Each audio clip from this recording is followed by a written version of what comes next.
Hi, good afternoon, everyone. This is Shanti from Cognitia. I hope you all had your lunch very well. So I would like to welcome you all in this webinar on new labor codes. We have our facilitator, Mr. Vinod Kumar, with us. We would like to initiate this webinar with a short introduction of Vinod sir. Over to you, sir. Hi, good afternoon to all of you and welcome to the program. See, today's program is on new labor codes, which has been promulgated by Government of India with the Gazette notification of 21st of November. And this has made all of us in the business enterprises to go for the new labor code implementation and understand the key changes going therein. So in the today's program, I would be discussing detailing you what the new labor codes has provisioned and how they would be impacting us. My name is Vinod Kumar Sharma. I'm a law graduate from Department of Law, MD University Rohtak. I'm an MBA in Human Resources from Institute of Management Studies and Research, and I'm an postgraduate diploma in labor laws and labor welfare. I have total 32 years of experience, out of which 25 years have been to the various industries, corporates, and to manufacturing, electronics, electrical manufacturing, IT company, and healthcare also. And since 7 years, I have been into the training, consulting, and advisory role. And I have been conducting lot many programs into the new labor codes. Since the inception of the new labor codes in 2019 and then others in 2020, I have conducted more than 400 training sessions in the physical mode and otherwise on the new labor codes. I'm consulting and advising with various companies, both Indian and MNCs, on the new labor code transition. And I am authoring a book on the new labor codes, how to implement and the procedures and the processes to be implemented. The book would be in your hands probably by March end. And in the today's program, I would be focusing more on the what as from the top line from the business leaders, what we need to understand in terms of its implication. So this is about me, and I understand, Deepa, most of the participants have joined. Should I continue with the session? Yes, sir, please go ahead. Okay, thank you. So in today's session, see, I would be taking the session into a detailed one, maybe in terms of understanding. I would be giving you an understanding what are top 20 business implications on my business. So those are affecting financially in terms of my salary, wages, gratuity, provident fund, bonus, leave encashment. So there are a lot of changing coming over there. With the implication of the new labor codes, my structure would be changed in terms of the provident fund, ESI, and gratuity. And each organization, they need to make a financial computation of their impacts. And not only this, but various compliances are also going to change. There are changes with respect to provisions of health, safety, welfare, leave provisions, types of employment, including the fixed term employment. So we will be discussing on this. The ownership and responsibilities of various stakeholders are also changing, and that I will be giving you this. And in a last part of the session, I would be giving you how to go for the transition, what you are supposed to do in the next 30 or 60 days so that your organization is labor code compliant, and what are the key decisions you need to give or you need to take in terms of the labor code compliances. And I would be having a detailed session, say approx 30 minutes, where you can have your questions with respect to your organization specific. So in this 90 minutes of delivery, please be with me, and I would be detailing code by code, provision by provision, what has been transitioned into our labor laws domain. So the understanding is that we are having CXOs and business leaders and the directors and senior management. And I understand that you are more into the financial and other impact understanding, may not be into the deep intricacy of the laws. The question goes that you might be aware that labor codes has come in 2019 and 20, but why they are of concern as of now? So this is a matter of concern that what am I supposed to do now, and why there is so, the concern in the industry for this, and understanding the four labor codes, what are these, and what has changed into this philosophy overall, and in terms of the governance scenario, what are the governance law changes. See, the entire scenario changed after a pause of say 5 to 6 years since 2019 and 2020. There was a pause into the labor code arena, but all of a sudden, we cannot say it is all of a sudden. It was with the due planning of the central government. We had received a notification from central government, Ministry of Labor and Employment, on 21st of November. And these gazette notifications, they have notified that effective 21st November, all of these four labor codes, they shall come into force. Means they have become enforceable on our industry and establishment enterprises. So this is the gazette notification which is making us that the labor codes now need to be implemented and adhered to in any business enterprises, be it a factory, an establishment, a mine, a dockyard, or any kind of business enterprise. These codes stands enforceable. So the due date has become 21st of November as such. But in labor and employment laws, there are two parts, or maybe with respect to any law. One is the law, or what we call as a act or code. So that is one part. So act has become enforceable with this notification. And let me clarify one more thing. We call them as codes. Earlier, we didn't had codes kind of thing into labor laws domain. But now we have a word called code, but codes are nothing. They are acts only. So earlier you may be having the Payment of Wages Act, the Minimum Wages Act, the Equal Remuneration Act, or the ESIC Act, or the Provident Fund Act. So those acts has been now subsumed and consolidated in the form of codes. But these in future would be known as acts only. So it is only a nomenclature change, but otherwise they remain the act. But as a second part of any act are the rules. So the rules of these acts or these codes, they are in draft stage as of now. See, either with the central government and with the state government, both the rules are not yet have been finalized and they stand in draft stage. So the question comes many times, or with the every employer's mind, or with we, the consultant advisors or advocates, we had a question, what is to be done with this notification? So have the codes or these acts been enforceable?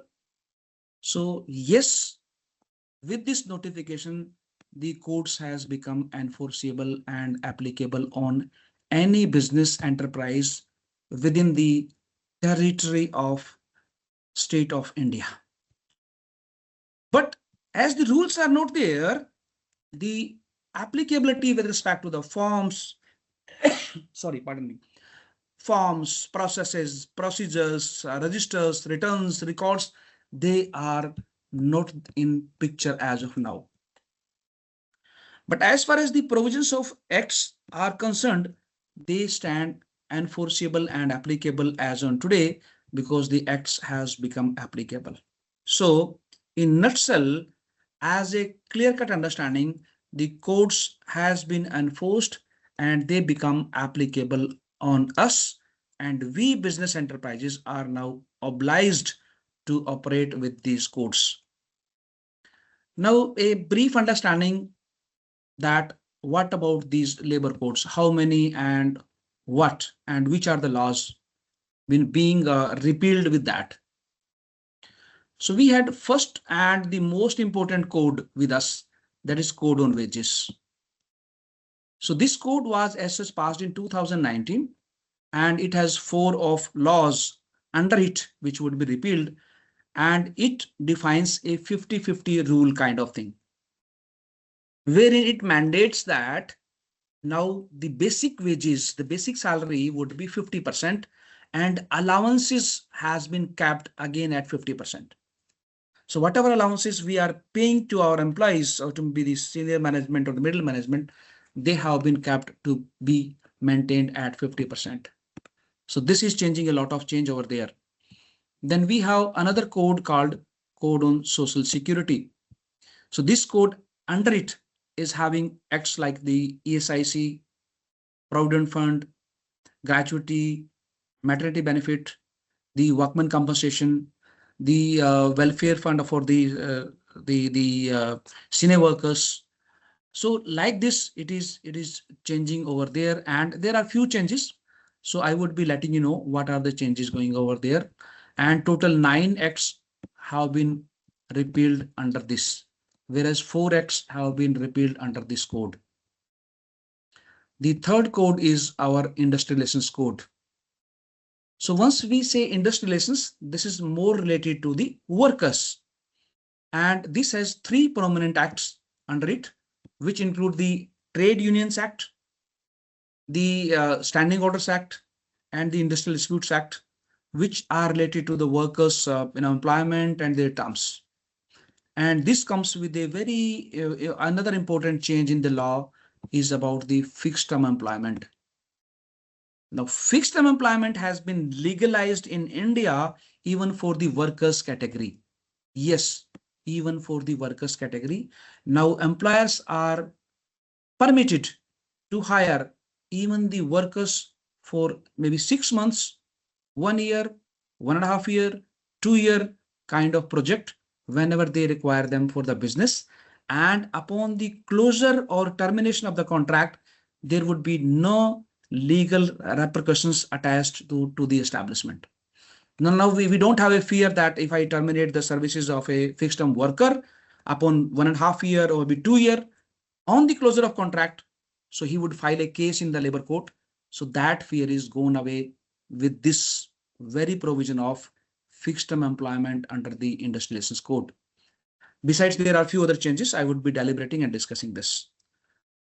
Under the OSH code, which is primarily targeted to the specific occupations like factories, like you are building another construction work, like mines, plantation labor, ports, senior workers, and the motor transport workers. So this code primarily defines the provision related to the working hours, leaves, health, safety, and welfare provisions. And as such, it would be repealing 13 acts under it. So in total, these 4 labor codes would be repealing 4, 9, and 13, and 3. So total 29 of labor laws would be repealed upon the finalization, means with the rules of these 4 labor codes.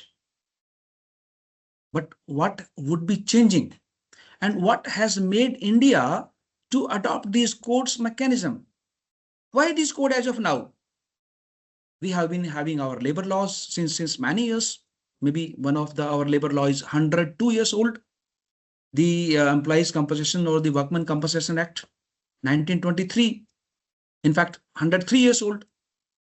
So there has been multiple logics and reasons why we have adopted the new labor code as of now.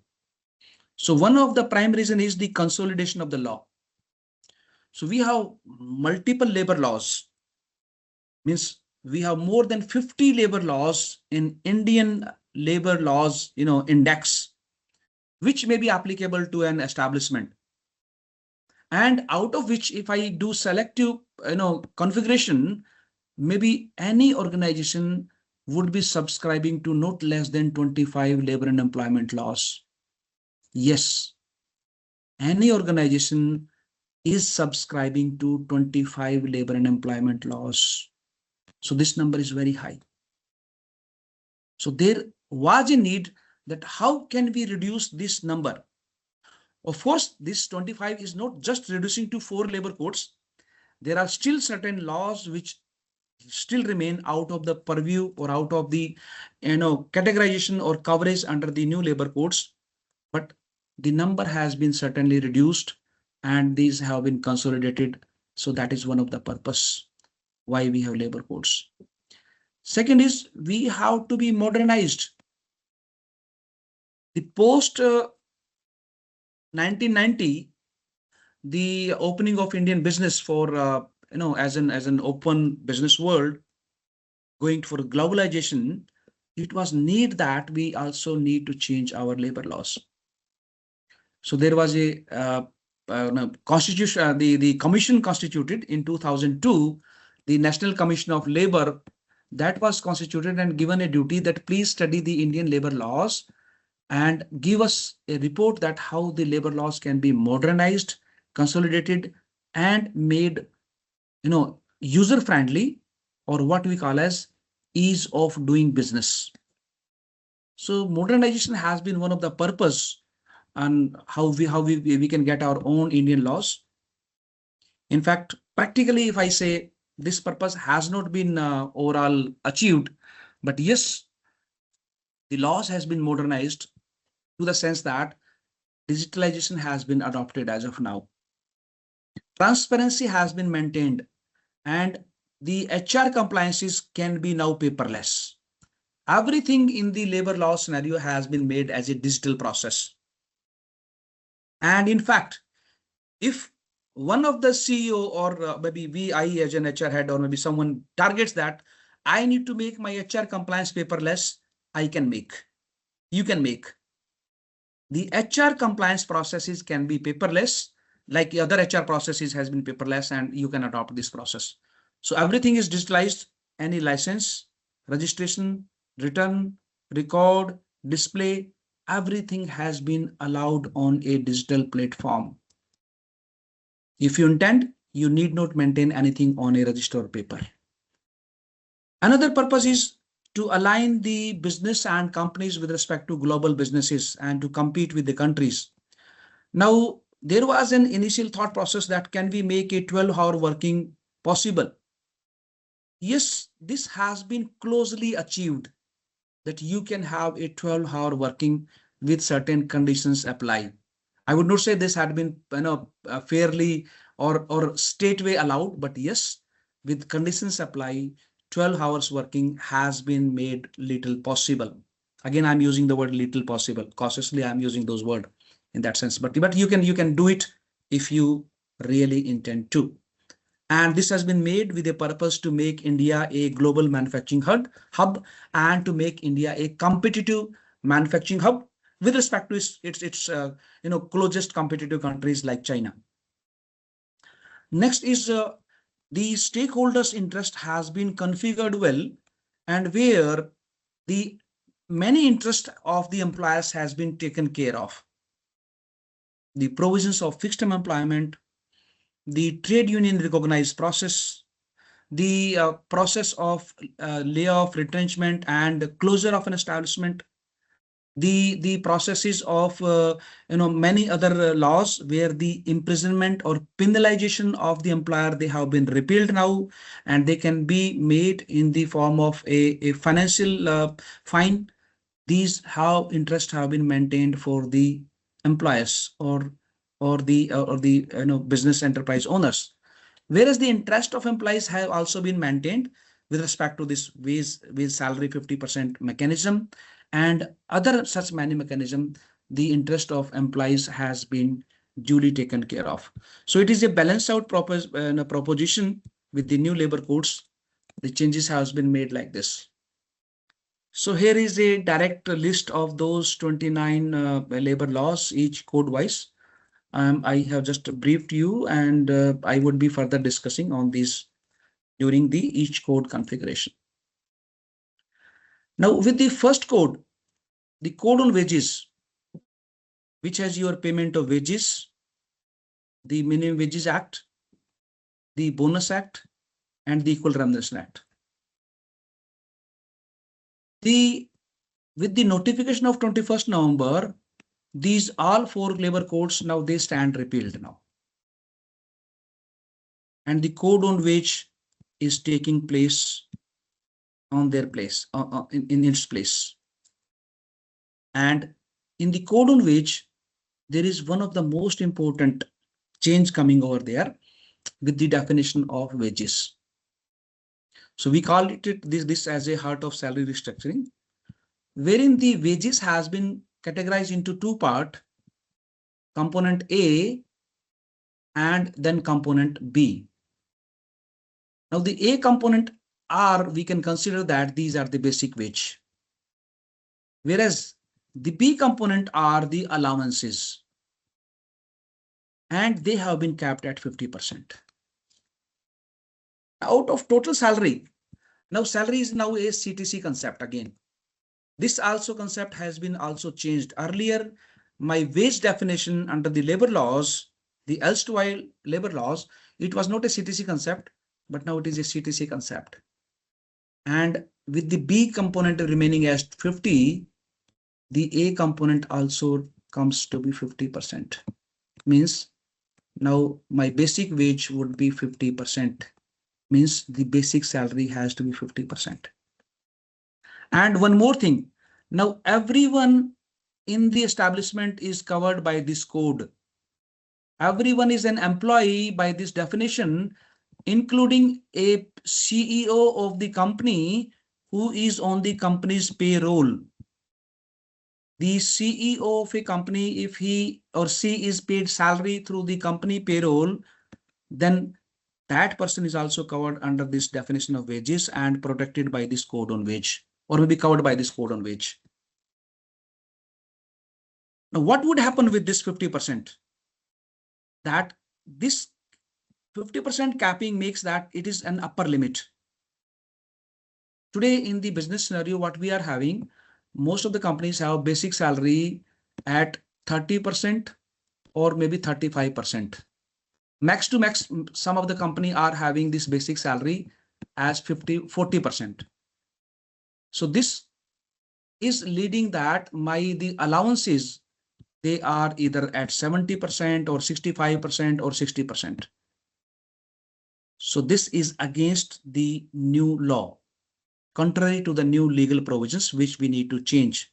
The law says that if you have allowances more, means if you have your allowances as 65%, law says that I would deduct 15% from here and I would add into basic salary. Means balance out is that wages A, means basic salary has to be 50% and B has to be 50%. And this is uniformly applicable across all provisions of the law and to all employees and workers. All employees and workers, this is applicable. Now, what would be consequent of this? And this need to be adopted effective 21st of November. Once the labor codes has been notified for enforcement and application. So what would happen? If I make my basic salary 50%, what would change? Suppose today I'm keeping an employee whose salary, gross salary, or maybe you can take CTC is 60,000 per month. Normally, companies are keeping their basic salary. I'm taking an average that it is 33%, 1/3. Someone may be having 35%, someone may be having 30%, or maybe someone may be having 40%. This is the current salary structure of in the many companies. And allowances, including your legal contributions of PF, gratuity, or bonus, they are capped as 40%. Basic is 20%. The new law says that after new labor codes implementation, you have to keep basic salary at 50% of the gross salary. This means there is a paradigm shift in the basic salary, and as soon as we change the basic salary, all other correlated components would change. This is with respect to the same the gross salary or CTC, if I think. Now let us see if there is a change in the basic. What is happening? This is resulting in, say, approx 35% cost increase in the employer's kitty. Now, for an example, an employee whose CTC is 10 lakhs rupees, with an illustrative example, currently I may be having 35% basic salary, 3 lakh 5,000, 50,000 per annum, then HRA, then special allowance, and then others. So this is the current salary structure. But now, as per new structure, I need to keep his basic salary to 5 lakhs, means 50%. On this is an annualized computation basis, which what I am indicating in this slide. So the net result would be I need to pay, the impact would be on many components. If we are paying Provident Fund on an open-ended scheme basis, so the Provident Fund would be directly impacted, and on annualized basis, 43% Provident Fund cost would increase with this basic salary increase. So per annum for this employee, for this example, which I have taken, I am contributing 42,000 per annum. Now I would be contributing 60,000 per annum. So 18,000 more is the contribution per annum, resulting in 43% increase in my cost. This is only one component. There are equivalent or maybe more than this increased component on the various other part. Let us see gratuity. So gratuity in this case would result into 72,000 rupees impact on the employee. 43% impact per annum is coming on the gratuity part with that basic increase. So maybe per month basic would be 29,000. Revised basic would be 41,000, maybe on 5 lakh salary structure. So for an employee whose service is 10 years, so I'm computing gratuity on this salary, means old salary. So gratuity would be 1,68,000. And on the revised basic, on same 10-year salary, the revised gratuity payout would be 2,40,000. Means 72,000 would be the cost impact on the gratuity part on one employee. So this is only on one employee. And Provident Fund impact, which I just calculated this would be on monthly basis. Of course, I have taken annual figure, but this the gratuity impact is going back from the date of joining of the employee. Because today, if I revise the basic salary of the employee, the impact would go back to his date of joining. So this is the one of the biggest impact which is hitting all companies' balance sheet, and the financial provisions need to be made for this, and every company has to do an actuarial valuation for this and see the liability coming on this gratuity. Another change by the law is coming that now gratuity has been allowed for fixed term employees on 1 year of service. But please keep in mind, this gratuity for 1 year is only in case of fixed term employees, not for your regular employees. Not for your regular employees who have been given the open-ended appointment letters. So for them, we have to pay gratuity on 1 year of service. And suppose they are working for 2 years or 3 years, then gratuity has to be paid proportionately. So here again, I have taken example. Suppose an employee whom I appointed on 50,000 salary, and if I compute his gratuity with this formula, standard formula, and upon 1 year of service, I need to pay this employee 28,000 rupees gratuity. This is an additional which earlier companies were not supposed to pay. Earlier, the law was not prescribing this. So this 28,000, and maybe suppose a company has maybe 400 or maybe 500 odd employees, you need to compute this. How much impact would be this on your fixed term employees? So this cost computation need to be made.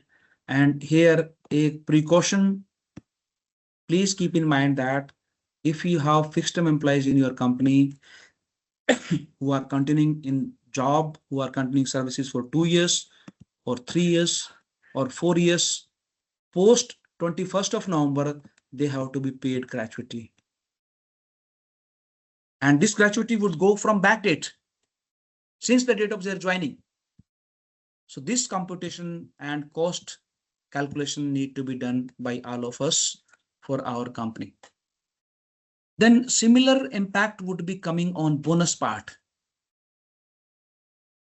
As soon as I increase my basic, maybe for in this case, current basic is 3,50,000 per annum, 35% of 10 lakhs, and I need to revise it to 50%, means now basic would be 5 lakhs per annum out of 10 lakh package. The impact of bonus would be again 12,000 rupees, or say 43% increase would be there in the bonus payout. So bonus also cost has increased if you are paying that. But let me give an knowledge base here there that the threshold limit of 21,000 has been maintained by the new code. As such, this basic wage has not been revised for the bonus eligibility and bonus payout. Employers do pay on higher salary also. That is as per their own choice and wish. Likewise, with the increased basic, not only your provident fund, gratuity, bonus, they increase. The impact also goes to the leave encashment. Yes, because we pay leave encashment on the basic salary. So today I'm paying the leave encashment on say 35,000 or 3,50,000. And tomorrow I need to pay leave encashment of 5 lakhs base. So leave encashment cost would also increase. Not only this, my insurance companies, they also give me my proposals for the insurance coverages. Either you have group personal accident policy, or you have group gratuity scheme, or you have ADLI scheme from the insurance companies. They also charge us based on the basic salary of the employees. So more the basic, more the liability, more the premium. So our insurance premiums are also going to increase with the higher basic salary. So this way, anyone either from HR or finance and accounts, or maybe you directly, or maybe someone in support of you, or maybe your CA or any consultant advisor, they need to compute this effect on PF, on gratuity, on bonus, on leave encashment, on insurance, on EDLI. Entire impact has to be studied by all of us, and for all employees, not only one employee. And then we need to understand that what would be the annual impact. Is it coming to 18 crores, or it is coming to 50, 100 crores, or how much impact is coming, and what is the total impact coming to me on my company with this new labor codes. But this impact is coming. Maybe I am not required to pay it immediately, because gratuity is a gradual payment coming over the years when the employees leave. But the provident fund, the bonus, the leave encashment, the insurance premiums, they are to be paid upfront. They are to be paid upfront. And for that sake, you might be aware, you must have read the news that companies like Infosys, TCS, HCL, they have published in the news that they are having an hit or impact of, like TCS has announced that they have had a hit of post 1129 crore rupees due to the labor wage code implementation. Similarly, Infosys has also announced something 900, I suppose, not exact figure, maybe 89 crores kind of thing approach. Similarly, HCL has also announced that they are also having more than 800, 60 crores or 62 crores rupees approx. The HCL is also having this much impact on their cost with respect to the new labor code provisions with respect to the gratuity, provident fund, leave encashment, bonus, EDLI, or other insurance premiums. So this impact is coming to those companies. And this must be done by as early as possible so that you can book in your this financial year provisions. This provision has to be made by all of us in this fund. So this is the one of the biggest impact coming to us with the new wage code or the code on wage implementation, which we need to do. And this would start from a basic process of revision the basic salary, where I need to revise the basic salary from current 35% or 40% to the new 50% provision. So this is the trigger why my cost is going to increase, and this need to be accounted for. Now certain impacts can be curtailed or can be kept in mind. If your company is working on a wage ceiling on provident fund, suppose your companies are contributing on wage ceiling of 15,000, then your provident fund cost would not increase. It may increase little for some of the employees who are having less than 15,000 basic salary. It may increase for them. But if your company is having this process of capping the PF salary to 15,000, then your provident fund liability would reduce.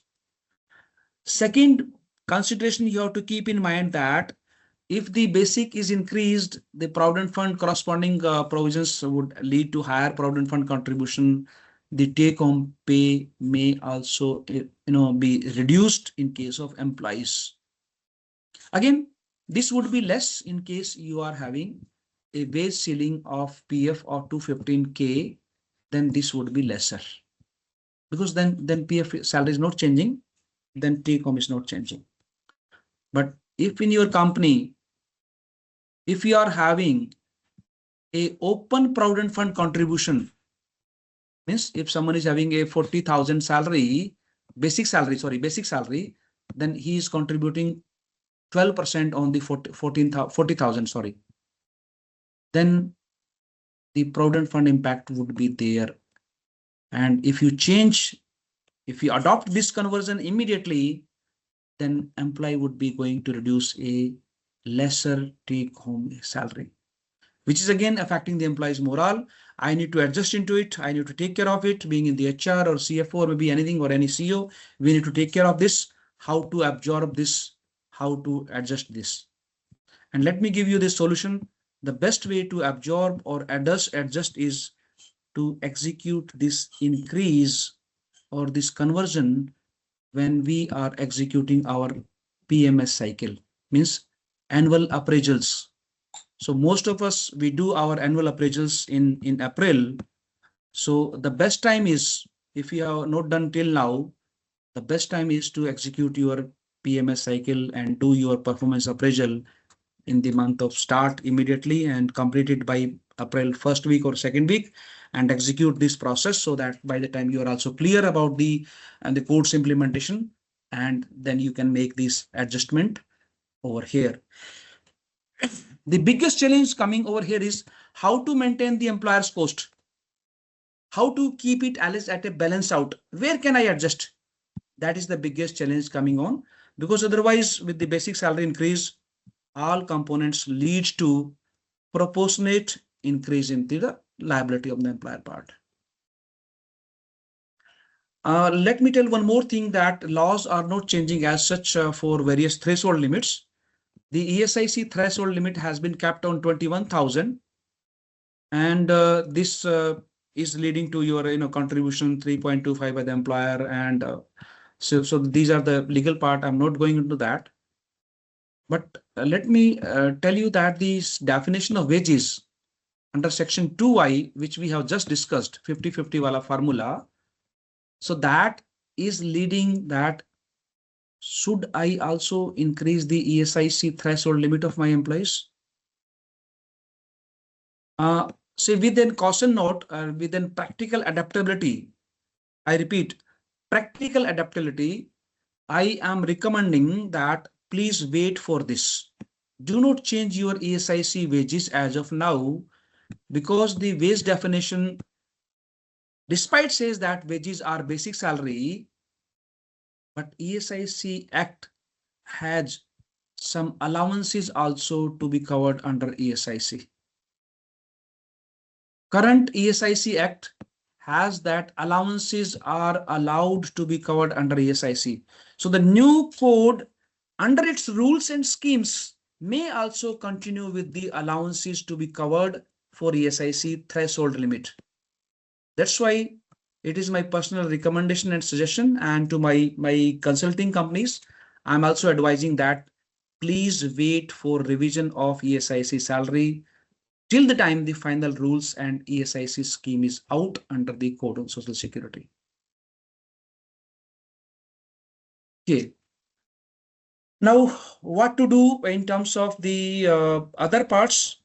See, Provident Fund ceiling is not changing as such under the code, but central government is very actively working on revising this Provident Fund ceiling to 21,000. Of course, there are news that they would be revising it to 21 to 25,000, but we expect that 21,000 would be maintained. 25 would be too high increase, so government may restrain not to go to 25K. So why 21? Why we are proposing and why we are looking forward that this would be done? Because under ESIC Act, it is same 21,000. Under Bonus Act, it is same 21,000. So it would be a harmonized wage ceiling under either PF or under ESIC or under Bonus Act.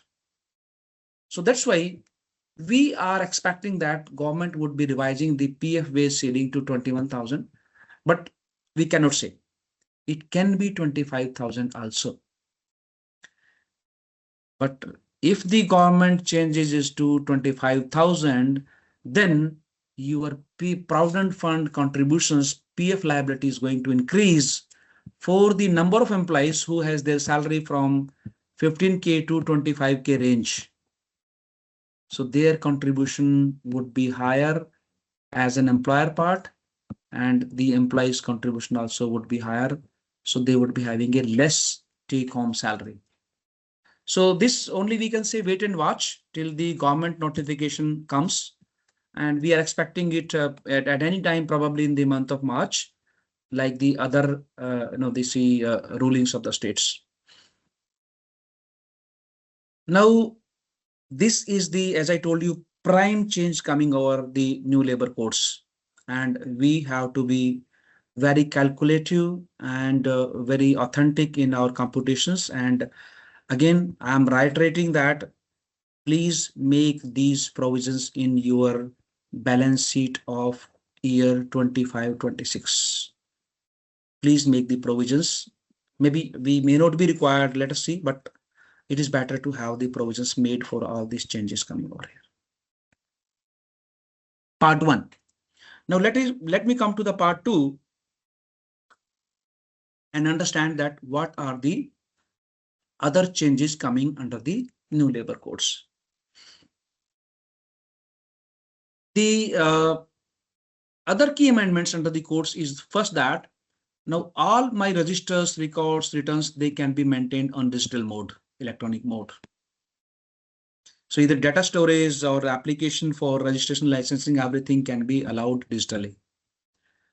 Now returns has been reduced now, and they have been simplified. So once the rule is final, so yeah, see, we have been conducting training programs on this, that how the returns and registers would be maintained, separate part. But your returns would be digitally and they are going to be less in number. What as a general, I can say that in your records and register maintenance, there is approx 60% reduction in the activities. 60% activities has been reduced under the new labor code with respect to the compliance maintenance records purpose. Another change is that now our inspectors, under the labor laws, under the Factories Act, under the Mines Act, under the Shops and Establishment Act. Now they will be named as inspectors cum facilitators. And their job would be for facilitating the employers and other stakeholders, including the workers, trade unions, and the governments, and knowing that what is their legal requirement. And with that, there is one beautiful small change, that now an inspector would be, of course, inspecting my company. He has that right. But if I found a non-compliance in the first instance, the law has provision that the inspector would not be prosecuting me directly. I repeat, in case of non-compliance of any provision of the law, inspector would not be prosecuting me in the first instance, and under the law, he is supposed to give me a reasonable notice of minimum 50 days time where I can correct the non-compliance. And if I correct the non-compliance, there would be no prosecution of my company. This is a change coming with the inspector cum facilitator purpose. One part. Second, now with the inspector and facilitator, the law has provision that inspection would be now through digital mode and a random inspection kind of thing. And with this prosecution part, let me also tell one very interesting fact that whereas my first non-compliance can be rectified without any prosecution, if the same non-compliance is repeated. If the same non-compliance is repeated again within a period of 3 years, then inspector is not supposed to give me opportunity to correct. Now inspector can prosecute me directly without affording an opportunity for me to make corrections. So repeat offenses, repeat non-compliances have been taken seriously under the new labor codes. The one more beautiful change is the single authority. Now we would be having a single inspector or cum authority under Factories Act, under the Contract Labor Act, under the BOCW Act, under the Mines Act. So there would be single inspectors and single authorities who would be permitting my licenses and all those things. One more part, let me clarify over here that I invite your attention, all of us, that our Shops and Establishment Act, this has been kept out of the purview of the labor codes. I repeat, the Shops and Establishment Act has not been covered by any of the labor code. It is minus labor codes, and it would continue to be having its jurisdiction, control, and compliance as earlier. And the provisions of labor codes, certain provisions, I would not say all, they would not be applicable to the shops and establishment. Okay. The burden of proof rests with the employer. If there is a case that we have paid less wages or we have not paid wages to someone, so that remains on us that we have to prove. And in case of violation of code, there are huge fines. Now the fines, they range from 20,000 to 10 lakhs of rupees for non-compliances. The fines are too heavy under the new labor codes. So these are the broader changes. Now let me come to the more specific changes coming under the law. One of the provision under the code on industrialization is that we are allowed to hire fixed term employees now. The fixed term employment is permitted even for workers. You can hire your managers, executives, senior managers, general managers on fixed term contract. That is okay. But now workers has also been allowed to be hired on fixed term basis, maybe for 6 months, maybe for 1 year, maybe for 2 years, but not later than 3 years. Yes, I'm restricting over here. Of course, law is not defining. Law is only using the word fixed period. Law is not defining a time period at its own. It is leaving between the parties, means a worker and the employer, to decide the time mutually and sign a agreement for this, sign a contract for this, sign a contract for this. So contract is mandatory, written contract, and time period must be defined. And you can even have your workers into this category.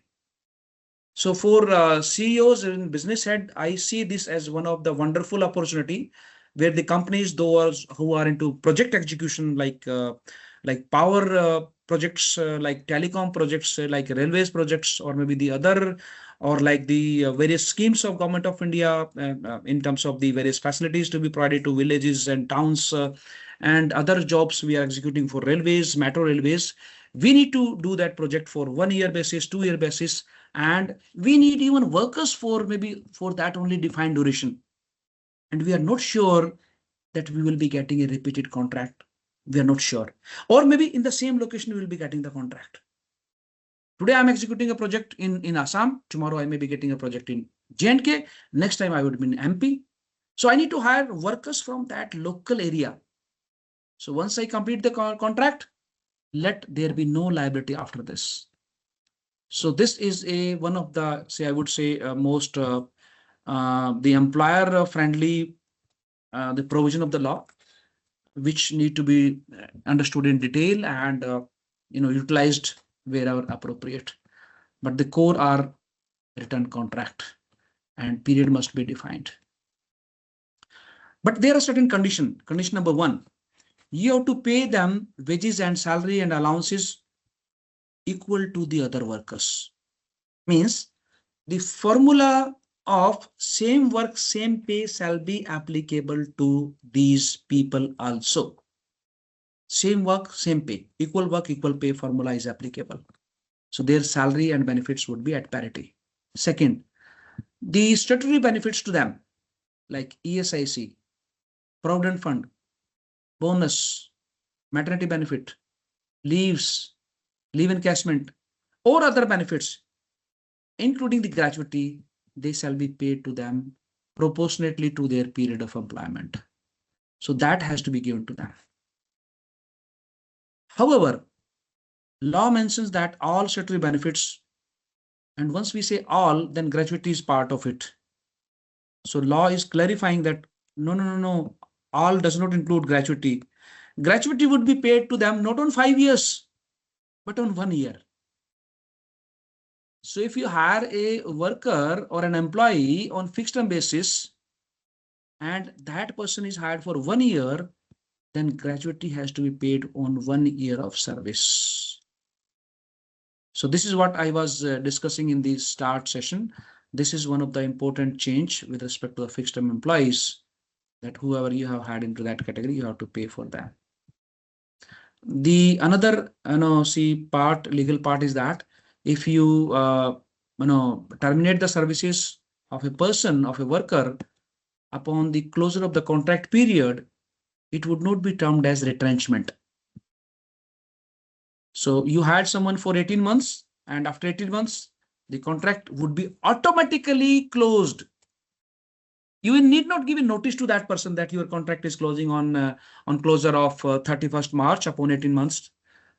That would be automatically closed. And now the worker would not be allowed to go to labor court and file a case against you that your services, that his services have been terminated or he has been retrenched. No, that permission is not allowed.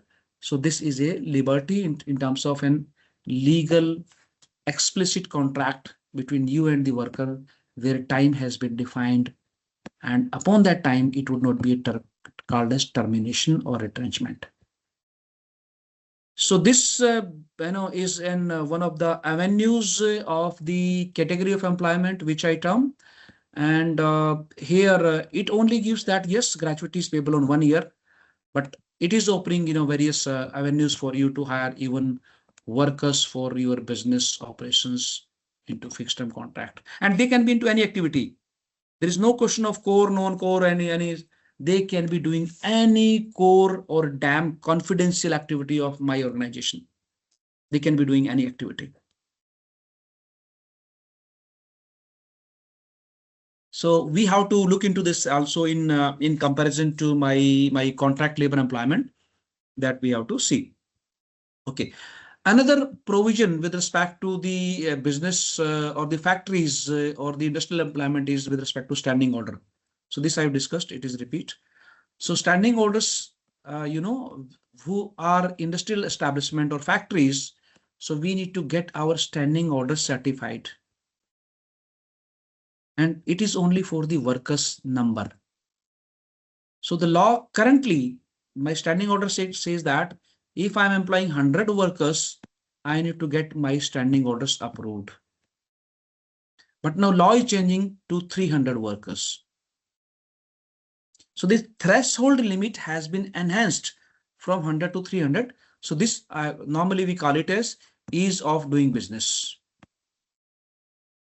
because now you are not into the nitty gritty and those processes. You have just got the set and a standing order prepared and vetted, and then you have to go to government office and get this certified, and then signature of the workers or the trade unions, and then so maybe so this is a from small organizations which have 100 workers. Now I think this is a shift from small organizations to medium organization. Those who have 300 workers, they normally become medium organizations. So it is a paradigm shift with respect to the legality, and whoever are supposed to get the standing orders approved and applicable, they can adopt model standing orders. They need not prepare, and if they apply for certified orders, and if they are not approved by the government authority within 60 days, they would be considered as deemed certified. So this is the process with respect to the standing orders. There are certain changes with respect to the grievance redressal policies or mechanism also. And let me tell you, with respect to the new labor codes, we need to change approx 8-9 of our HR policies. They are affecting our HR policies and processes. So the labor codes are not only impacting the wages, but our policies, processes also. The grievance redressal policy, now it says that we have to give representation to the women employees.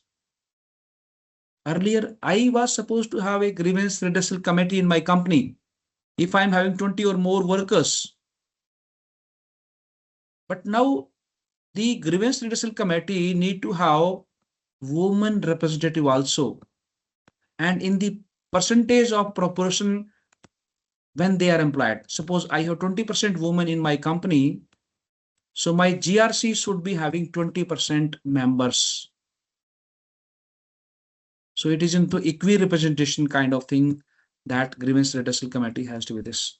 Again, change, a resolution has to be done within 30 days. And the person can make an appeal to the employer. So these are the changes coming over there with respect to grievance redressal committee and policy. And it is recommended that we need to change our policy for this purpose.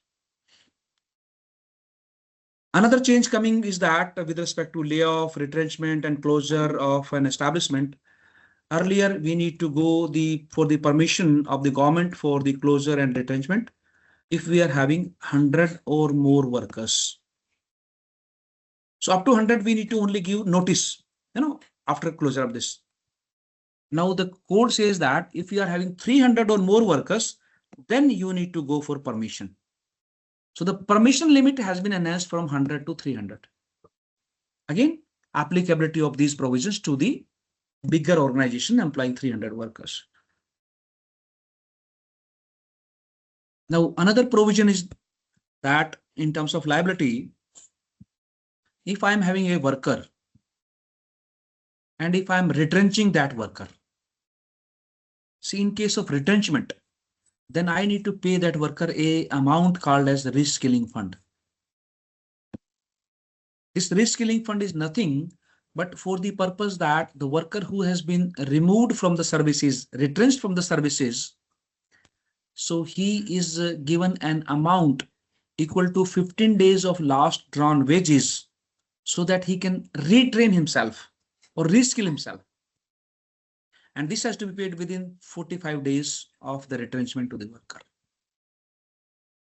So this is an additional liability, but remember, it is not in case of normal termination or resignation.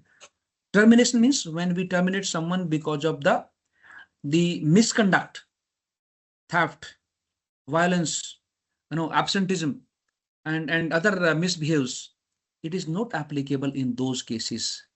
It is only and only in case of retrenchment. Once we ask someone to go out of the company without any reason, or maybe we have our own logic to terminate someone. So in that case, 15 days only salary has to be paid. And this would be in addition to the other liabilities which we have. So it is not the only liability. It has been added earlier, added to the earlier one. With respect to trade unions, there is a change because some of you might be having a trade union or maybe that purpose, or maybe otherwise for a general sake of knowledge. Now, there has been process that which trade unions should we recognize and to enter into the negotiation and settlements. So the law is changing a provision now that any industry would be doing negotiation or settlement with the trade union who enjoy more than 51% membership of the workers. So I would be doing settlement only with that union. But if none of the trade union in my company has 51% membership, then there has been an option given out that in case of multiplicity of trade union, so trade union A, trade union B, so none of these have 40, 55, 51%, or maybe another union C. So one is having 42%, another is having 30%, another is having, again 28% or so. So the law says that instead of negotiating or making settlement with one union, when none is having a majority membership, then these three unions would be collectively called as negotiating council. And you have to have one member on every 20% membership. So with this formula, two members from this union, one from this, one from this. So there would be a 4 members or 4 leaders council, which would be negotiating with my company for any trade union, long-term settlement or like that. So this is a provision, and this is again a thing that the employers now would be having a clarity with which union you have to enter into a settlement and which not. Okay, so these were the provisions under this code on industrial relations.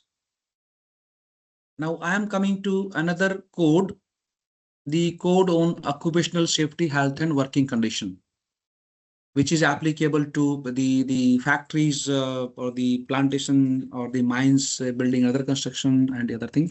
But remember, this code is not applicable to the shops and establishments. With a condition. With a condition. Again, let me make this star mark. You would say, Sarmaji, you are making a lot of star mark. Yes, I am making the lot of star mark because the law is like that.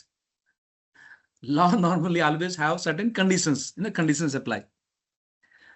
So shops and establishment are not supposed to be covered under this OSH code. However, if a shop and establishment, if your office, if your IT company, banking company, your trading company, having a office of shops and establishment, if you are having contract labor under in your company, then this code is applicable to you.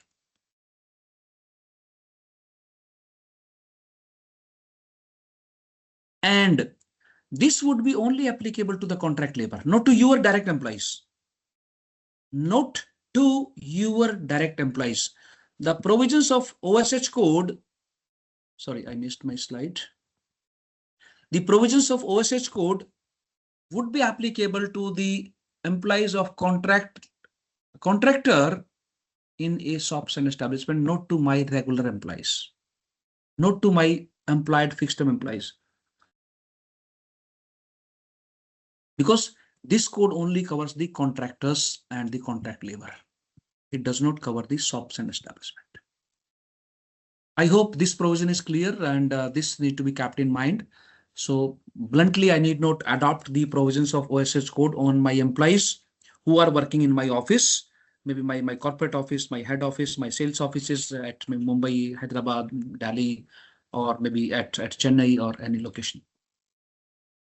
Okay, but once this code is applicable to me, I'm a factory or I'm in building another construction company, then what are the changes? One very good thing is that very positive thing is that now I would be required to have a single registration and license. Today, if I'm a factory, I need to get Factories Act license and registration. One. I'm employing contract labor. I have to have a second license for contract labor. Two. Some construction work is going on in my factory. I need to have this registration also. Three. And suppose interstate migrant worker are also working in my company from another state, I need to get another license. Four. So normally a factory is supposed to have these four licenses at one point or another point of time. And there are separate authorities, there are separate acts, separate forms, separate fees. So this leads into a lot of, headache and cumbersome process for the employers. So this has been eased out. Now you need to only get a single registration for factories plus contract labor plus BOCW plus ISM. You have to get a single registration, single fees, single window, single authority. It is a very, very positive process coming under the codes, very employer friendly practice coming into this force. Now there would be certain, deemed approvals. If the authorities do not respond to your processes within 60 days, the approval would be deemed to be given. Now, I would be also discussing that with respect to contract labor, also there are common licensing. I will be just coming separately for the contract labor mechanism because that is a separate provision. And there is again very facilitating or empowering provisions for the women also. When the women have been allowed to work in night shift, one, and they are allowed to work in any business now. See, our current Factories Act and Mines Act, they stop and they prohibit the woman to work in certain hazardous processes, dangerous processes, life-threatening processes. But now the new labor code on OSH allows that women can work in any job as per their choice and their competency. If the employer is willing to hire a woman and a woman is free to work in any, maybe in the steel melting, on the hazardous chemical or any height or anything, they are free to work now. There is no restriction on their working provisions. Okay, so with respect to the further provisions on this code, means for factories, there are key changes coming under the health, safety and welfare provisions.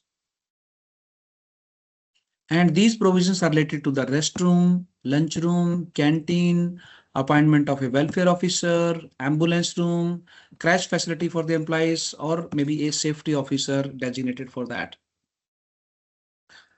Now the laws are making a lot of change.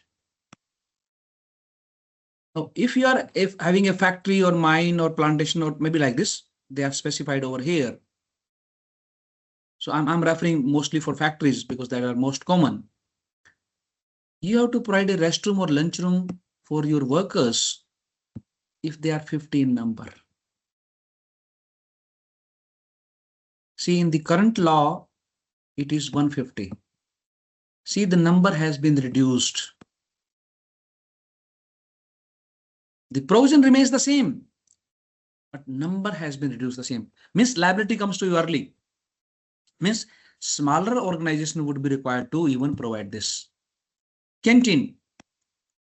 The earlier laws, the Factories Act or maybe other establishment, we were supposed to provide a canteen if we were having 250 workers.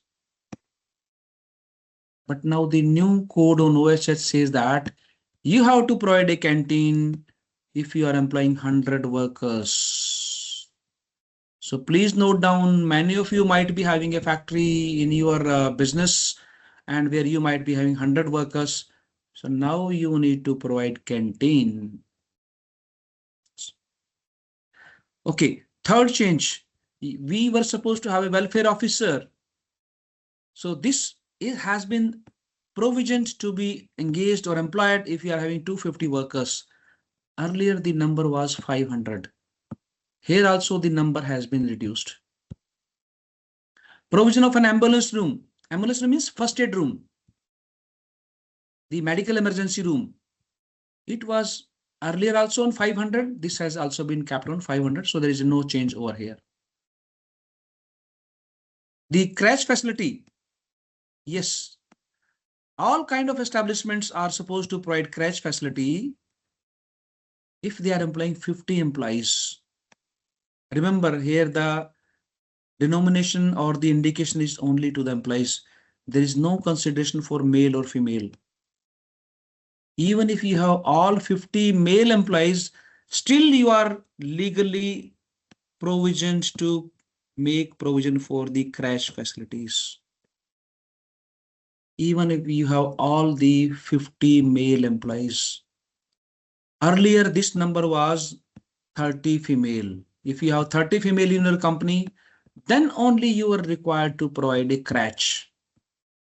But this now has been reduced to 50 employees, even if all male, or maybe 2 male, or maybe 3 male, females like that.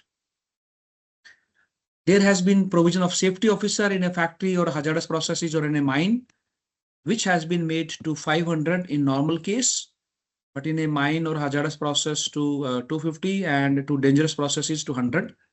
So this number also has been reduced from 1000 to 500. So these are the key changes which one must be keeping in mind. Why I am focusing on this, that tomorrow you need to make provision for canteen, you need to make provision for crash, and you need to appoint a welfare officer or a safety officer in your company, or maybe you need to provide some other facilities. So for that purpose, I am indicating this key change coming to you with the new labor codes provisioning.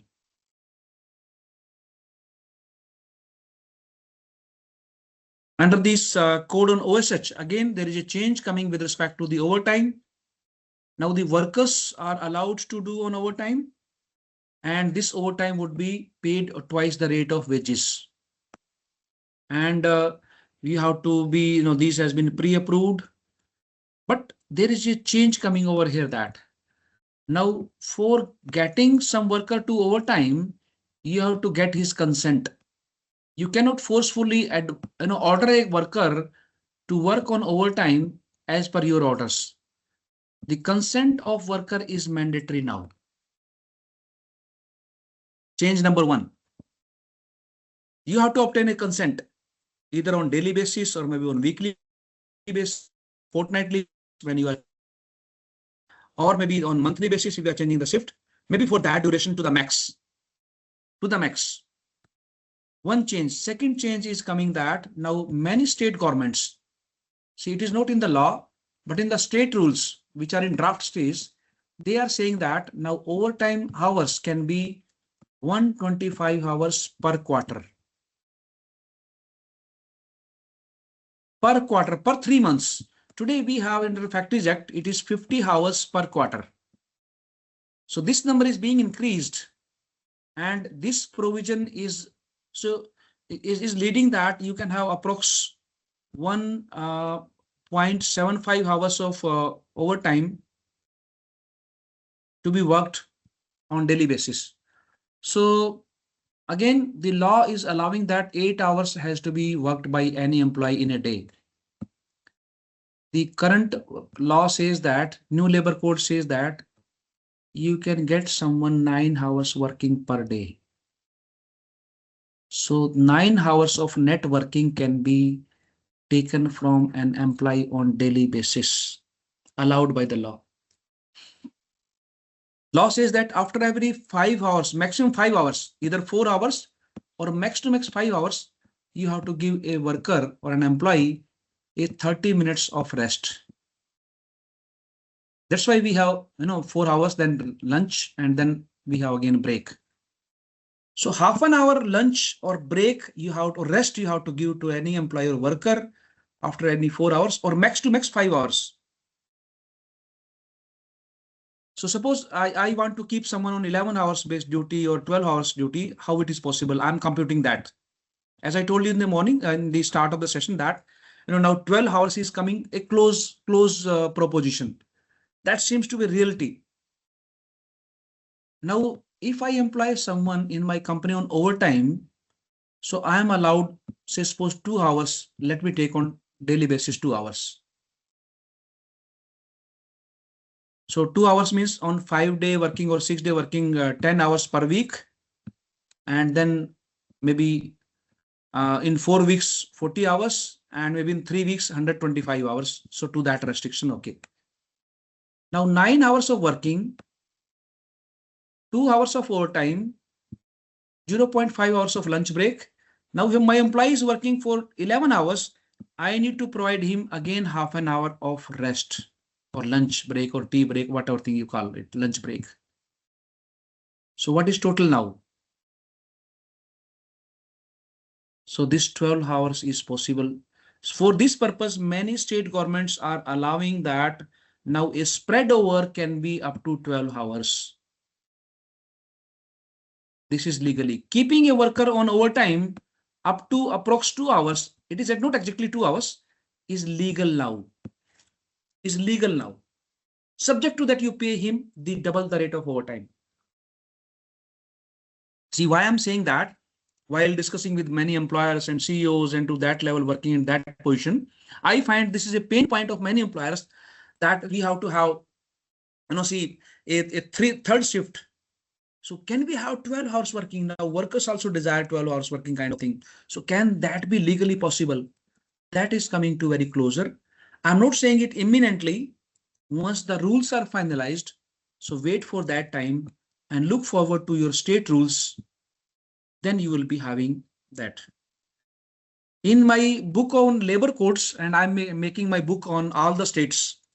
See, I'm publishing my book separately for Karnataka, separately for Maharashtra, separately for Telangana, separately for Gujarat. So I'm making this a very clear, presentation over there, how the 12 hours is working over there. I'm just waiting that once the rules are finally published, so you will be having that clear picture into that part. There are certain minor changes into the leaves. I'm not going there. They are not so important. Shifts, I have discussed with you. Rest interval in between, I have discussed with you. Okay. With respect to interstate migrant workers, there is a change coming over there that now a person who is working in one state, X state, and he is going to work in Y state, he is getting job and employment in Y state, he would be considered as a interstate migrant worker. Moving from one state to another state, he would be considered as interstate migrant worker. The only condition is that anyone can be considered an interstate migrant worker if he is drawing salary up to 18,000, not above that. Not above that. So this is the condition, and this interstate migrant worker can be recruited directly by you, or you can hire this person through a contractor, or maybe this person may come at his own. Suppose in Gujarat, he has come at his own. He was working in one company. Now he has joined another company with me. So he was working in a different area of Surat earlier. Now he has come to my company in Surat. So still he would be considered as a interstate migrant worker, but only up to 18,000. Now this is the denomination, and any company who has 10 or more such workers, then you need to get registration license for that. Of course, this would be into the common license. As I discussed with you, that it would be into common license. The liability for interstate migrant worker is there. Yes, you have a liability if you have interstate migrant worker, and that liability is that you have to pay them a journey allowance. So you have to pay them a journey allowance once in a year to visit to their native place, and this allowance shall be equal to maybe a normal train fare or normal bus fare. This you have to pay. But remember, it is only to the workers drawing salary up to 18,000 once in a year. Normal travel fare. One more thing, it is only to the worker, not to his family. Only to his worker. This worker only. So suppose someone is working in Gujarat with me, and now person is coming from UP. So Gujarat to UP train fare is 650 rupees, a normal train fare. So I need to pay him 1300 rupees every year. This is in addition to his salary, and this cannot be counted as part of CTC or that is into salary part. This has to be paid separately once in a year upon production of tickets or vouchers, whatever you have that provision. So this is a new liability coming to us with respect to the interstate migrant workers. The working has to be done in your company, in any company. Identify that how many workers are there as in working as interstate migrant worker into any category of employment, and identify that from where they are originating, and make that computation and make that provision into this code. Okay. Now, one of the important change, a very important change is coming with respect to the contract labor. Yes, very important change with respect to contract labor is that now contract labor can only be employed into your non-core activities. Law is using a word prohibited. It's saying that engagement in the core activity of contract labor is prohibited. Simply it is saying, like we say, na, smoking is prohibited. This is an assessment which we all need to do in our company, because in many companies I found in my assessment, audit or consulting that we have contract labor license or registration for many housekeeping, loading, unloading, packing, dispatch, sanitary, safety, security, and actually they are working on the machines. So law now says that employment of contract labor in core activity is prohibited. So make an assessment and audit yourself whether you are violating this provision, yes or no. And law further defines what are my core activities. So my core activities are those activities for which I had defined in my memorandum and article of association. Those are my core activities. And there are certain permitted no activities by the law where you can have contract workers, like in sanitation, waste management, security, canteen, loading, unloading, housekeeping, gardening, transport. You can have contract worker in all these activities. These are the permitted granted over here. But there are certain exceptions allowed over here. You can have workers into core activity also. There are three exceptions given. One, if they are doing some intermittent work. Second, there is certain load increase.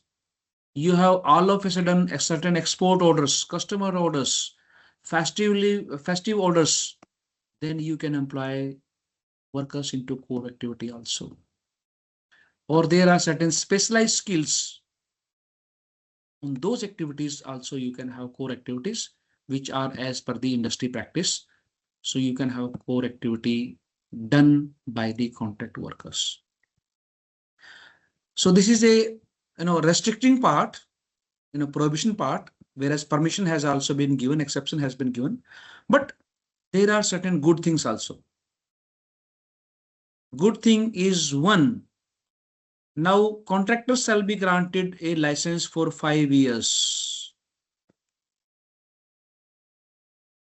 Today, the contractors are granted license for only 1 year, and then year and year they have to get renewed the license. Good thing, a cost saving thing, a ease of doing business. Second, Now contractors can get a pan-India license. Today, the contractors are allowed a license only for one unit. And suppose I have a business, I have my company spread across India, and I want the same contractor to work across India in my all my units. Then the contractor has to procure these licenses in each and every state for each and every unit. Now that procedure is to be done away with. Now the laws are allowing that. Now, if I am having a contractor with me, he can be granted a pan-India license, and now no need to go unit or state by state get a license. So these are very cost saving and very I would say beneficial provisions of the Contract Labor Act against these two provisions of the core activity.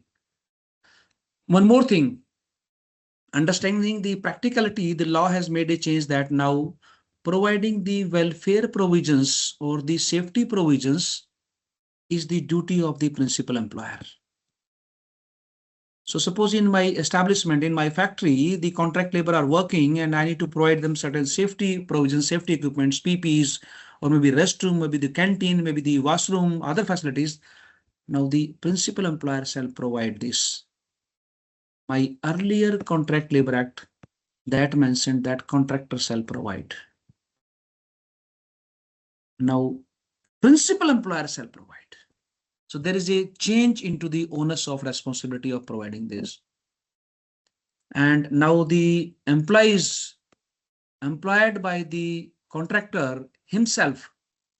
There are many employees working with the contractor himself in his accounts department, in his HR department, in his sales and marketing, those who are getting business for him, maybe payroll processing, their compliances. So those employees would not be counted as contract laborers. They would not be counted as a contract employees. They would be counted as regular employees of the contractor. So these are a few key changes with respect to the contract labor provisions. However, their working hours, leaves, and everything, the provision, they remain the same as that of the other workers or as provision the same. So this way we have to do, and the provision of the wage structuring is also applicable for contract labor. That 50% basic formula is also applicable for contract labor also. That is applicable to your casuals, contractors, regular, probationers, fixed term, permanent, or managerial cadre employees. That is applicable to all. Okay.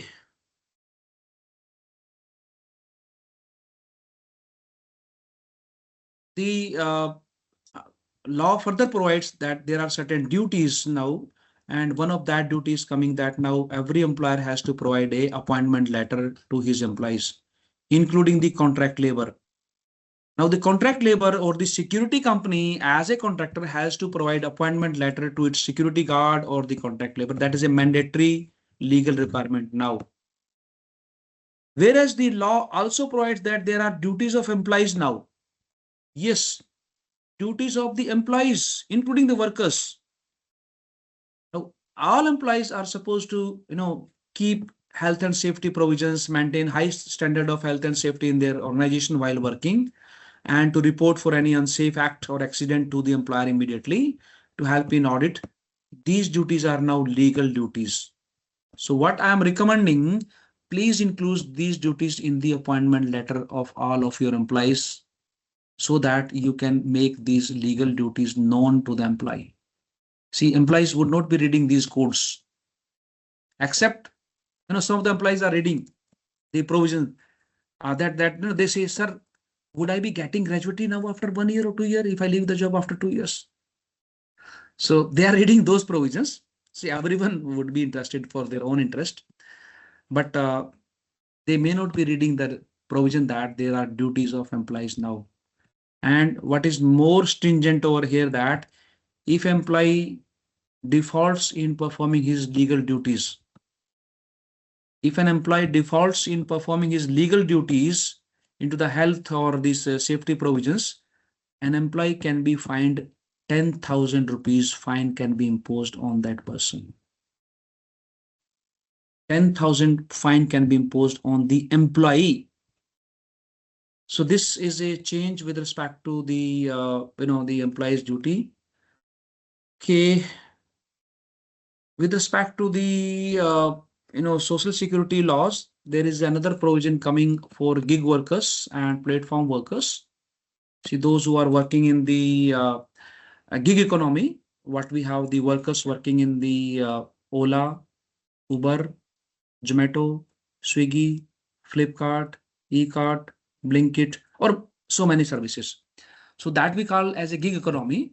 And now the problem is that those who are working as a gig workers into this business platform, so these people are not getting any social security benefit because they are not into the domain of employer-employee. We call them gig workers, but actually they are not workers. Actually, they are not employees. They don't have employer-employee relationship. So that's why they are left out from ESIC coverage, from PF coverage, from the Workman Compensation Act coverage, from the gratuity, maternity. So they don't get any such benefit. So now the law for the first time has thought over that those people who are working in this platform, they would be getting life cover, accident, old age, and the various social security provisions. And law is making that through ESIC department they would provide this. ESIC department would be extending them, and for this, these gig workers would be not contributing. They would be contributing zero from their earnings. But the companies who hire them or who engage them, it is not hiring, they would be required to pay up to 5% of their earning. So suppose this gig worker has earned 30,000 rupees in the month through deliveries. So 5% of these 30,000 would be contributed by the employer to government, and government in turn would provide the social security benefit to this gig worker, which would include the accidental benefits and old age and life insurance benefit. So very nice scheme from the social point of view, where these poor fellows, those who become sick or those who get accident on an unemployment, so they would be provided various benefits. And one more good thing is that they would not be required to pay nothing from their own. A small input that anyone who has completed 16 years of age can be a gig worker, but no upper age has been defined. Means someone at the age of 68 years also can become a gig worker. Only condition that he must not be member of any social security scheme. Means he must not be under ESIC or Provident Fund. Means someone who is working a regular worker cannot become a gig worker. So this condition has been imposed on the who can be gig worker. Okay, and other than this, there are few more key important change. I have listed this, that a floor wage would be defined now. Central government shall fix it, and this would be for a geographical area, and state governments would be required to keep their minimum wages above than this. Another provision that now wages has to be paid by 7th of the month, even if whatever the number of employees you have, the wage payment has been made to 7th, not on 10th. The another provision is that if an employee has been separated from the job, you have to pay his wages within 2 working days.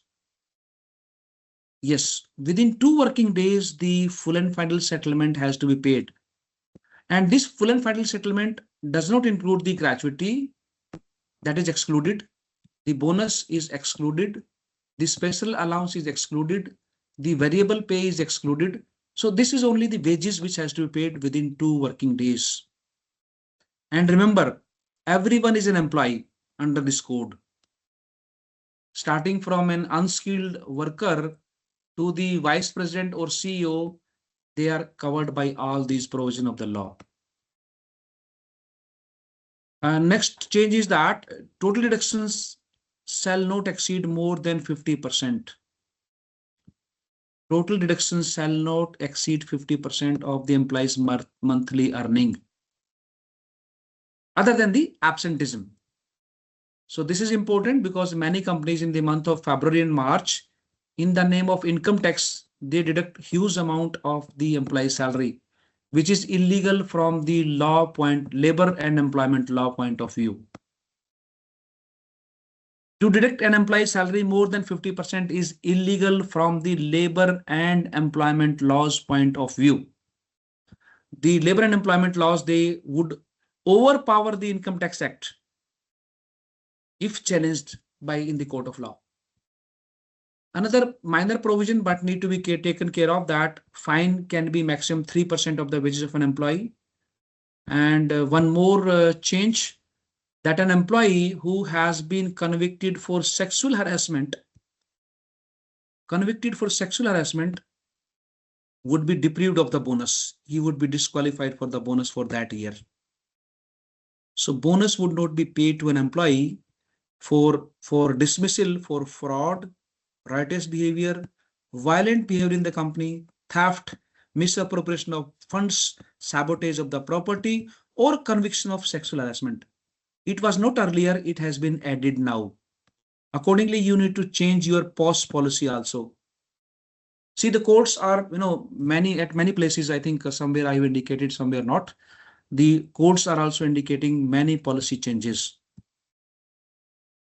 Okay, with respect to fixed term employment, I think I've discussed in detail. Grievance redressal, negotiating council, standing court. This I have discussed in detail with you. This part with respect to the workers reskilling fund also. Issuance of appointment letter I have discussed. Duties of the employee. Overtime I have discussed. Core activity I discussed. Women employees, licensing part, contractor, welfare facilities, interstate migrant worker, and establishment provision I have discussed with you also in detail. Which, see, why I'm listing this, that every company has to be has to work on this part. So in terms of business impact, what you need to do, immediately you have to adopt this 50-50 wage formula. Exclusion maximum 50, basic 50%, and recon the PF, ESIC, the gratuity and leave encashment, how they are impacting your cost. That is important, and first important part which we have to do. The gratuity computation has to be made retrospectively. Yes, retrospectively, you have to make gratuity computation from the date of joining of the employee. Find, and for fixed term employees, please identify in your company, do you have fixed term employees? If yes, please check since when they are working. Also, please get checked whether the gratuity has been provisioned in their CTC, yes or no. If not, immediately please get this done. Get the actuarial and financial liability to be done, and ensure that there is a parity in employment for your business continuity. Please do take care of the women provisions in terms of their employment and the night shift provisions, because this is also very sensitive matter in terms of that. If you are having a factory or the workers, please do take care of the provisions of the IR code, which I have mandated. And in terms of flexible staffing, if you have contractor working with you or you are having contract labor, please do take care of the provision of the core activities and non-core activities. Please check whether you are employing your contract workers into core activity or non-core activity, and manage your business processes like that. So these are the broader overview of the new labor codes. In totality, I have tried to cover it. So I would say partly thank you for listening to me with the patience. Now I invite your questions on these part, or maybe any other subject of the labor codes or that part. I open the forum for your questions now. Yes, Mr. Venugopal.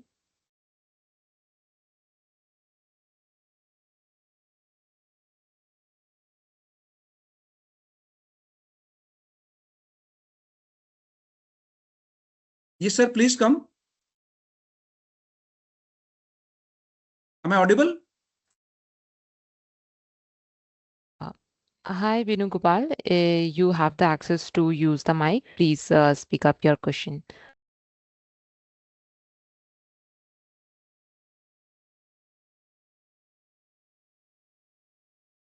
We can go with this another guest who is Srisha.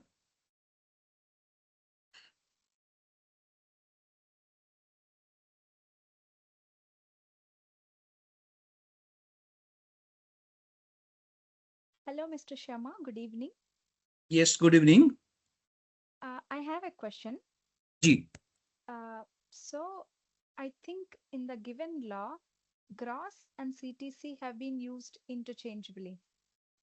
So, my question is, uh, 50% of gross as basic is okay, or should it be 50% of CTC?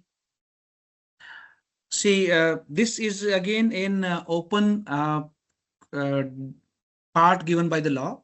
See, law is giving a CTC type of concept as of now because it is including the provident fund and bonus of the employer into the employee's wages, means 50%.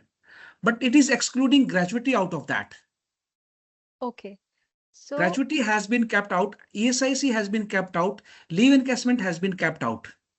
So if we take total CTC concept, then we can say certain components has not been mentioned or enumerated by the definition, particularly the gratuity, the leave encashment, and the third component which I told you. These are outside the part.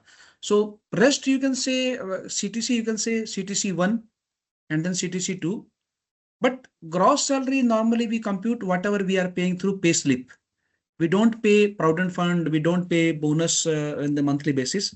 So you can say the concept is CTC part, am but I half of allowed to CTC. share my screen just for a minute and show you something?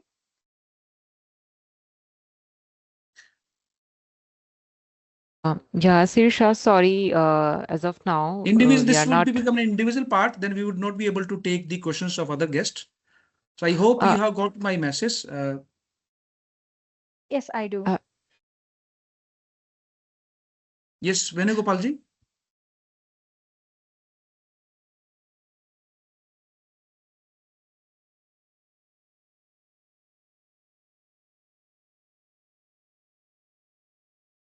Yes, Everyone, we can have your questions in the Q&A panel or in the chat window. You can write down your questions. We will address them as much as we can with the interest of time.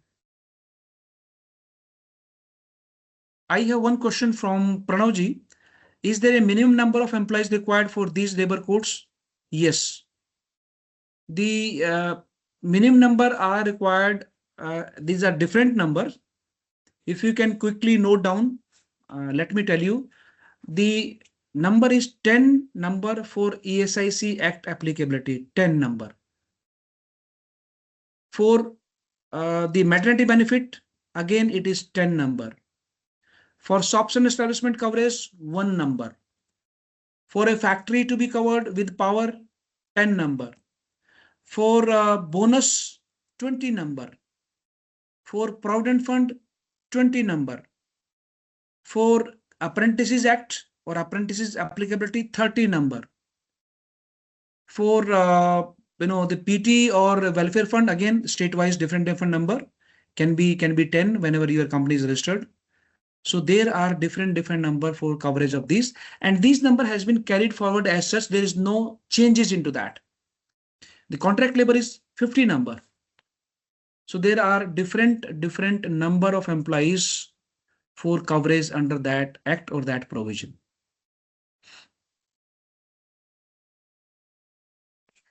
Uh, Another question, Mr. Sharma. Gayaz says that is 1800 PF okay as of now? Yes, for 15,000 salary, it is okay as of now, but please be vigilant and careful with the notification. We are expecting the notification may come at any point of time, revising the Provident Fund salary to 21,000 or 25,000. We cannot say as of now. We have to be careful. The slides forwarding, Deepa, what is the protocol? I think these are the IPR of mine and Cognixia. These slides cannot be shared. Of course, we have given you the time and to note down things. Okay. Priti Rani has a question. We are looking for inclusions and exclusions to arrive at a wage structure. See, inclusion and exclusion has been defined by Code on Wage under Section 2I. and they are a matter of, I would say, consulting. I need to look into these organizations specific the provisions as of now. What kind of structures do we have? What kind of component do we have into the exclusion part? Particularly the exclusion part, because inclusion has only 2-3 components. So we need to look into that. And there are certain components which I normally call as into C component.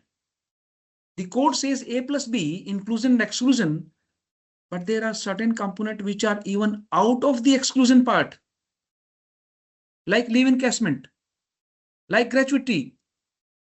So, and there can be like performance bonus not mentioned by the law. And there are some other like reimbursements not mentioned by the law. I may be paying reimbursements to my senior employees, the vehicle reimbursement or maybe the professional development. They have not been mentioned, or the LTA. So these are the exclusion part which can be considered, and they have to be designed on organization to organization basis. So this specific part.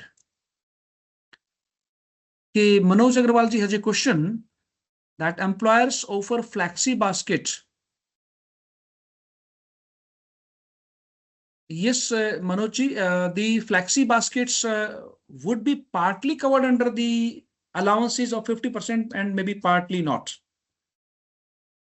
If you are showing certain components as reimbursements with due bills, authorization, payment mechanism, and variable across different levels, maybe correlating to the Income Tax Act and rules or not, they would certainly not fall within the ambit of the excluded part of code on wages definition. So I can we cannot say that all these flexi basket component would be now code on wages part. No, there would be selective which would be covered under code on wages and selective not. Okay, we have a question from Srinivasa Raoji. Is the leave encashment and gratuity calculated on basic and DA? Yes, sir. As per the new wage code also, the leave encashment and gratuity is to be calculated only on basic and DA. You are right. Okay, next question from Monisha ji. For an employee hired under fixed term basis, we usually pay them a lump sum monthly pay. How do we drive at the basic pay for them? Monisha ma'am, you can arrive at a formula. You need to work on an Excel sheet, and maybe you need to arrive at a 50% of the basic salary, and the rest of the component driving into the HRA or maybe the bonus or maybe the other parts. But gratuity has to be considered for them, particularly from the date of the employment, and also gratuity has to be kept out of their CTC computation. This would be counted as a CTC2. CTC1 is legal CTC. CTC2 is beyond the legal CTC. So gratuity, please keep it separate, but please do make the provision of gratuity for your fixed term employees. Okay, Venugopalji has a question. In a hospital where doctors come as consultants, and since the doctor's job is to core services, is it okay not to have them on payroll? Okay. Thank you, Venugopalji. I think you have gone deep into this subject. Good. See, this concern of core and non-core. I repeat, the question of core and non-core is only with respect to the contract labor employment. Contract labors, not with your fixed term employees, not with your regular employees, or not with your retainers, or not with your consultants.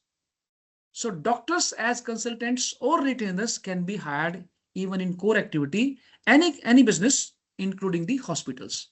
So it is okay to keep them hiring as consultant in a healthcare business, despite being it is a core, or maybe with the core of the core activity. So it is okay to hire them, not required into the that part. It is only for the contract labor provisions.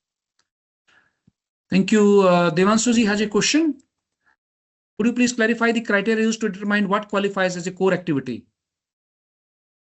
Okay, sir, I take this question in two parts. One part, the Code on Occupational Safety and Health Working Condition, in its definition under Section 2, it only defines core activity as a general statement. Means the core activity is what for which an organization is made for which my organization is instituted, and this is not further defined by the law. It can be different for a transport company, different for healthcare, different for factory, different for manufacturing, different for IT, different for banking, different for insurance. It can be different. Law is not there to define all. It has given a general statement where we, the employers or the interpreters or the consultant advocates or you together, we need to find out from our memorandum and article of association, which define what is the purpose or role of my organization, why we have been instituted. So that is my core activity, or any services which is essential to that. So this question has to be answered by individual employers. Law is not defining it. Second question, if a recruitment firm supplies IT professionals or technical workers to a client, if a recruitment firm supplies IT professional technical work to a client, would this engagement fall under the definition of core activity? If a recruitment firm, no sir, it would not be into a core activity. Because in a recruitment firm, the consulting business maybe or the IT job is not a core activity. So this would be falling out of your core activity provisions. Okay, next question is Aradhe Aishwarya. Please confirm whether the implementation has to be made as per FAQ or interpreted strictly as per the labor. Okay. Implementation has to be made per FAQ. So the code on wages, which defines, or maybe the all other code define that 21st November becomes the date of enforcement of the labor code. So that becomes the date of implementation. We have to make all the provisions from that. The only leverage you can take, I'm using the word leverage, that the rules has not been finalized by the states. So you can take certain leverage, but remember, in the rules, there is no mechanism or provision or scope for the definition of wages. That has been exclusively covered by the code, and rules have nothing to do with that. So for that purpose, the wage definition and corresponding and correlating the provisions, they had to be made effective 21st of November. Okay, Kailash ji has a question. If an establishment having 50 or more employees and do not have crèche available, can we reimburse crèche fees? Okay, or by doing this, can the establishment become compliant? Yes, Ms. Shanti? Hi. Yes, sir. Sir, just give me a moment. I'm sharing my screen for the feedback. I will I will flash my QR code. Everyone is requested to keep their mobile phone handy and they can scan the QR code and give their feedback so that we understand how the webinar was. Meanwhile, sir, you can continue with the Q&A. Thank you so much. Thank you, Shanti. Thank you. Okay, so where I was, let me come to that about the crèche facility. See, the law is provisioning that the crèche facilities can be, number one, collectively made by multiple employers in a region. So if in a region we are 5 companies together, so instead of me instituting a crèche separately in my company, so we 5 employers can fix a common crèche and we can share the cost. Provision number 1. Second, not provision in the law, but certain rules, state rules I'm saying, they have a provision that if an employer is unable to provide the crèche facility by whatsoever reason, then certain reimbursement can be made to the employee for keeping that child in a private crèche. The private crèche would also be charging. So there are certain amount, that amount is different for different states, and there are certain recommendation from the central government. But I am not going to comment on it because this is subject to provision into the rules. As the rules are not final, so I am refraining myself to announce that amount. But yes, there is a provision that if you are not able to provide a crutch, you can provide certain reimbursement to the employees in that condition. Okay. Can you share your inputs on LTA? Will it be on basic or remuneration? Okay.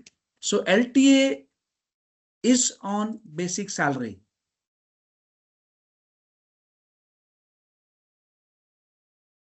Under the 50/50 wage code, again, who is this question from Sri Shaliji? Sri Shalji, okay. Is it mandatory to increase only the basic compound to 50, or can other components be included so that the total wage meets 50% criteria? Okay. So the 50/50 wage formula is that basic and basic and DA has to be 50%. And this 50% has to be minimum 50%. Please note down. The A component as basic and DA and retaining allowance is not common, has to be minimum 50%. I repeat, and I am emphasizing the word minimum. Whereas allowances can be maximum 50%. I am highlighting the word maximum. The allowances can be maximum 50%. So that way you have to divide the wages 50/50 kind of formula. Okay. Chitraji, as per wage code, allowances should be other 50% of CTC. Please elaborate on these allowances part. One-time allowance, monthly, quarterly, half-yearly, annually are excluded from the wage definition. What are not included in the wages? See, I have been defining the various component which has not been defined by the definition of wages. And these include LTA, these include leave encashment, and these include your performance bonus, these include your reimbursements. So there are many things given over there. The law does not count anything as a quarterly, half yearly. There is nothing in the law in the name of quarterly, half. Either something is monthly or they are annually. Like bonus is annual amount, whereas all other components, they stand to be monthly basis. And for annotation or computation of bonus, we count it on monthly basis for computation of CTC. So in a logical proposition, we count every component on monthly basis, and then we do it on annualized basis on that purpose. But there is nothing in the form of quarterly or half yearly of that purpose. Okay, so feedback has been given by Shanti ma'am. Okay, how will the new codes change the workforce strategy for Indian companies? Venkatji, the workforce strategies, see, I normally conduct a program in the name of designing the agile workforce. Our labor laws, they have been defining that every employer is supposed to hire apprentices if they are having 30 or more employees mandatorily. And this apprentices ratio has to be minimum 2.5% and up to 15% of the workforce. So suppose you are having 1,000 employees, you must have 150 apprentices in your company. That is one dimension, means changing the workforce strategy. Two, the new labor code says that you can hire workers into fixed term employment. Now you can have fixed term employees also as one of the category. Three, the contract labor is also being allowed, not changed. You can have contract labor also. Four, so you can have contract labor, you can have apprentices, you can have fixed term employees, and these all into the your blue collar or the gray collar area. Then you can have consultants as fixed term employees in the white collar or in your sales force, another area. Then you can have rest of employees in your regular employment category. So this is how the paradigm of employment, the ratio of employees, or if suppose if I'm CHR of a company or as an advisor, I would be designing the total out of 1,000 employees, how as a pie chart I would be dividing my workforce, maybe in the short term or maybe in long term. But yes, the fixed term employment is giving a bigger avenue for the employers. Those who fear that workers would join me, they would form a trade union, they would create nuisance in my organization. Now that would be little curtailed. That would be curtailed because now the workers know that they have been hired for only 1 year or 2 years and there is a contract, and there is nothing which they can harm an employer or they can arm twist an employer in the name of the labor courts. There is nothing left over with that provision, with the fixed term employment provision. I hope I have elaborated your answer in that broader way. Okay. Is the performance linked pay by Srisaji quarterly payable depending on the individual company performance should be considered as CTC or outside CTC? Is it part of CTC? Should we have 50% of basic? Okay, Srisaji, the code on wage definition includes the word commission, but that does not correlate that it is performance pay or variable pay. Commission cannot be considered as a variable pay directly because commission is the only which we can correlate with the sales. Yes, but not with the others. Suppose I am giving someone a performance or variable pay, someone who is not into sales, a person in the production, a person into the maintenance, into the HR, into the finance, into the compliances, or maybe any other function. That is not a commission. So that way, as per my opinion, the performance pay or the variable pay is out of the definition given by the law. So it would be out of that CTC 50-50 wala formula. So this is like this. Okay. Any other question? Deepaji, any other question? I don't find.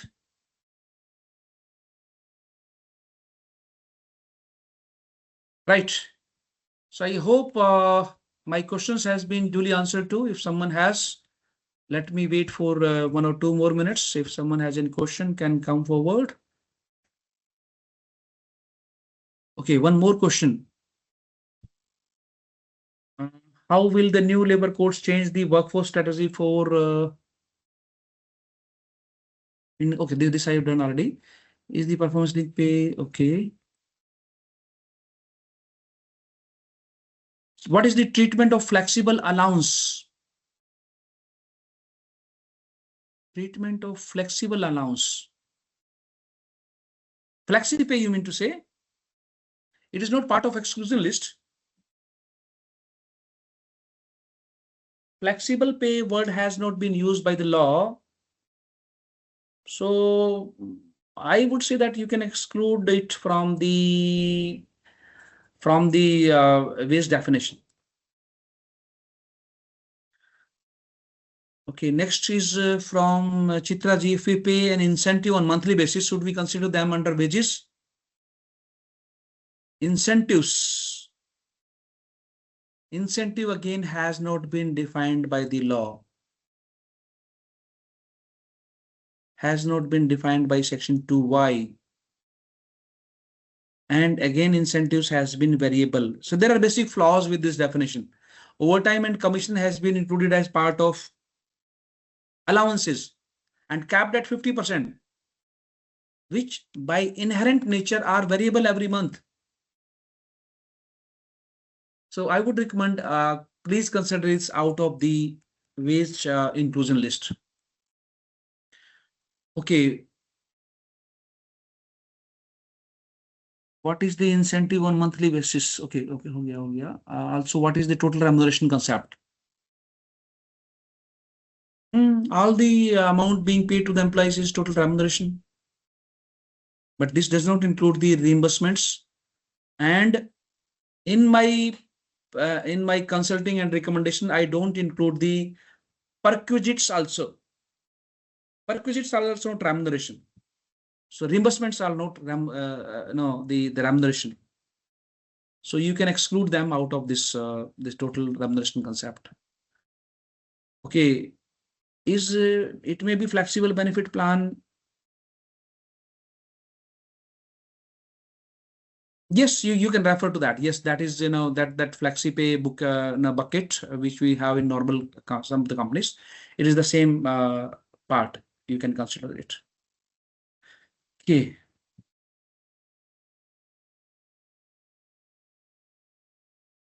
So